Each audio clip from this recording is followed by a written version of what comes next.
ഓണാഘോഷത്തിനിടെ college വിദ്യാർത്ഥി കുഴഞ്ഞു വീണ് മരിച്ചു. അഗളി IHRD കോളേജിലെ ജീവയാണ് മരിച്ചത്. കോളേജിലെ വടംവലി മത്സരം കഴിഞ്ഞ് ജീവ കുഴഞ്ഞു വീഴുകയായിരുന്നു. വിവരങ്ങളുമായി അജിത് ബാബു ഉണ്ട്.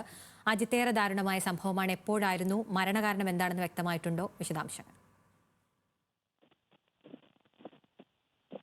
അഖില, ഇത്തരത്തിൽ നമുക്കറിയാം, ഇന്ന് കോളേജുകളിലെല്ലാം തന്നെ ഓണാഘോഷ പരിപാടികൾ നടക്കുകയാണ്. അതിന്റെ ആഘോഷത്തിലായിരുന്നു ഈ IHRD കോളേജും. അവിടെ വെച്ച് വടംവലി ഉൾപ്പെടെയുള്ള മത്സരങ്ങൾ ഉണ്ടായിരുന്നു. ആ വടംവലി മത്സരത്തിൽ പങ്കെടുത്തതിന് ശേഷം കുഴഞ്ഞു വീഴുകയായിരുന്നു. പെട്ടെന്ന് തന്നെ അഗളി സാമൂഹ്യാരോഗ്യ കേന്ദ്രത്തിൽ എത്തിച്ചു. അവിടെ നിന്ന് ഇത്തരത്തിൽ കൂടുതൽ ചികിത്സക്കായി കോട്ടത്തറ ട്രൈബൽ താലൂക്ക് ആശുപത്രിയിലേക്ക് എത്തിച്ചെങ്കിലും വിദ്യാർത്ഥി ആ സമയം കൊണ്ട് മരിച്ചിരുന്നു. വ്യക്തമായിട്ടില്ല. പോസ്റ്റ്മോർട്ടത്തിന് ഉൾപ്പെടെ ശേഷമായിരിക്കും അത് വ്യക്തമാകുക. എന്തായാലും അഖില സൂചിപ്പിച്ച പോലെ തന്നെ ദാരുണമായ സംഭവമാണ്. എല്ലാവരും ഓണം ആഘോഷിക്കാൻ ഒരുമിച്ച് കൂടിയെടുത്ത് ആ വിദ്യാർത്ഥികൾക്കാകമാനം വലിയ വേദന നൽകിയാണ് ജീവ അവരെ വിട്ട് പിരിഞ്ഞിരിക്കുന്നത്. 22 വയസ്സായിരുന്നു പ്രായം. അജിത് ബാബുവാണ് വിവരങ്ങൾ നൽകിയത്.